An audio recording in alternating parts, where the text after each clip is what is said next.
আসসালামু আলাইকুম রহমতুল্লাহি ওয়া বারাকাতুহু। প্রিয় শিক্ষার্থীরা, আশা করি তোমরা ভালো আছো। আজকের ক্লাসে আমরা তোমাদের সাথে জমির মানসুব নিয়ে একটু আলোচনা করব। পূর্ববর্তী ভিডিওতে আমরা জমির প্রকার এবং জমির মারফু নিয়ে আলোচনা করেছি। আজকে আমরা জমির মানসুব নিয়ে আলোচনা করব, তোমরা আমাদের সাথেই থাকবে। আমরা আবারও বলছি, জমির মানে হলো সর্বনাম। ইংরেজিতে যেটা আমরা প্রোনাউন হিসেবে জানি, ইসিমের পরিবর্তে যা ব্যবহৃত হয় সেটাকে কি বলে? সেটা হলো জমির।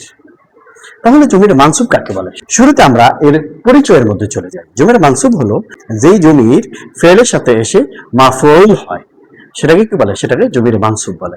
এরপর আমরা এবার এর প্রকারের মধ্যে চলে যাই। অন্যান্য জমিরগুলোর মতো মারফুআয়ের মতো, জমির মারফুআয়ের মতো এটা আবার দুই প্রকার, একটা হলো মুত্তাসিল আর একটা হলো মুনফাসিল। মুত্তাসিল কি সেটা আমরা জানি, যেটা যুক্ত, যে জমিটা ফেলের সাথে যুক্ত হয়ে আসে সেটা মুত্তাসিল।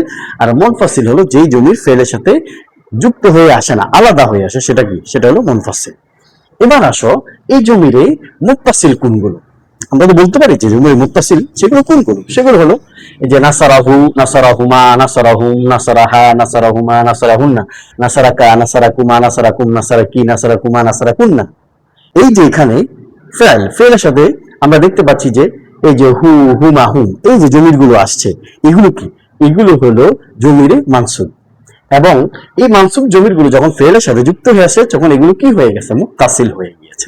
দেখো তোমরা, এই যে হু, এরপরে হুমা, এরপরে হুম, এরপরে হা, হুমা, হুন্না, এরপরে কা, কুমা, কুম, কি, কুমা, কুন্না, এই যে জমিরগুলো, এগুলো নাসারা ফেলের সাথে এসেছে। এটা কারুমার সাথেও আসতে পারে, অন্যান্য জাকারার সাথেও আসতে পারে, এরপর দরাবার সাথেও আসতে পারে। এই যে জমির এটার সাথে আসার কারণে এগুলো কি হয়েছে? নাসারা হু। এই যে হুটা, এটা হলো জমিরে মানসুবে মুত্তাসিল। এটা কি ফেলের সাথে আসার কারণে এটা মুত্তাসিল হয়েছে। এবং এটাকে আমরা তারকিব করতে গেলে এই যে জমিটা, সেটা কি হয়? সেটা মাফউল হয়ে যায়। ব্যাপারটা বুঝতে পেরেছো? এবার আসো মুনফাসিল, যে জমিগুলো আলাদা হয়ে আসে, মানে ফেল থেকে পৃথক হয়ে আসে, সেগুলো হলো মুনফাসিল। যেমন সেই জমিগুলো কোনগুলো? ইয়াহু, ইয়াহুমা, ইয়াহুম, ইয়াহা, ইয়াহুমা, ইয়াহুন্না, ইয়াকা, ইয়াকুমা, ইয়াকুম, ইয়াকি, ইয়াকুমা, ইয়াকুন্না, ইয়া, ইয়া, ইয়ানা। এই যে জমিরগুলো, এগুলো হলো মুনফাসিল, মানে এগুলো ফেল থেকে আলাদা হয়ে আসে, এগুলো ফেলের সাথে যুক্ত হয়ে আসে না। এজন্য এগুলো কি? এগুলো হলো জমিরে মানসুবে মুনফাসিল। এটা বুঝতে পারছি। এবার আসো আমরা উদাহরণের দিকে চলে যাই। মিসাল যেমন রাআইতুহু, দরাবতুহুম, এই যে জমিরগুলো, এখানে আমরা দেখতে পাচ্ছি এই যে হু, হ্যাঁ, রাআইতুর সাথে হুটা আসছে, এরপরে নাসারার সাথে হুম আসছে, এরপর দরাবার সাথে হুমা আসছে। এই জমিরগুলো, এগুলো কি? এগুলো হলো জমিরে মানসুবে মুত্তাসিল, যেটা ফেলের সাথে যুক্ত হয়ে আসছে। এরপর আসো এই যে ইয়াকা না'বুদু, এই যে না'বুদু ফেলের সাথে এই যে ইয়াকা, এটা কি? এটা হলো জমির, এবং সেটা হলো জমির মানসুব। এটা আলাদা হয়ে আসছে, এজন্য এটা মুনফাসিল, ফেল থেকে আলাদা হয়ে আসে।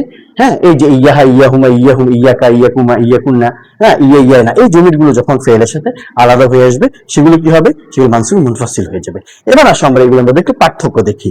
সর্বশেষ, যেমন জমিরে মুত্তাসিল যেগুলো, সেগুলো ফেলের সাথে আসবে কা, কুমা, কুম, কি, কুমা, কুন্না, হ্যাঁ, এরপরে হু, হুমা, হুম, এরপরে হা, হুমা, হুন্না, হ্যাঁ, এটা হলো মুত্তাসিল, জমিরে মানসুবে মুত্তাসিল। আর মানসুবে মুনফাসিল যেগুলো, আলাদা যেগুলো, ইয়া, ইয়া, ইয়া, হ্যাঁ, ইয়াকা, ইয়াকুমা, ইয়াকুম, ইয়াকি, ইয়াকুমা, ইয়াকুন্না, ইয়াহা, ইয়াহুমা, ইয়াহুম, ইয়াহা, ইয়াহু, ইয়াহুমা, ইয়াহুন্না। হ্যাঁ, এই যে জমিরগুলো, এই জমিরগুলো কি? এগুলো হলো জমিরে মানসুবে মুনফাসিল, এগুলো কি? আলাদা হয়ে আসে। ব্যাপারটা বুঝতে পারছি। তাহলে তোমাদের এই জমি নিয়ে আর সমস্যা থাকার কথা নয়, মানসুবটা আমরা বুঝতে পারলাম। তাহলে আমরা এগুলোকে ভালোভাবে একটু প্র্যাকটিস করবে, পড়বে। আজকে পর্যন্ত ভালো থাকবে, সুস্থ থাকবে। এই ভিডিওগুলো যদি তোমাদের ভালো লাগে এবং তোমরা উপকৃত হও, তাহলে অন্যদের মাঝে শেয়ার করে দিবে। আজকে পর্যন্তই। আসসালামু আলাইকুম ওয়া রাহমাতুল্লাহি ওয়া বারাকাতুহু।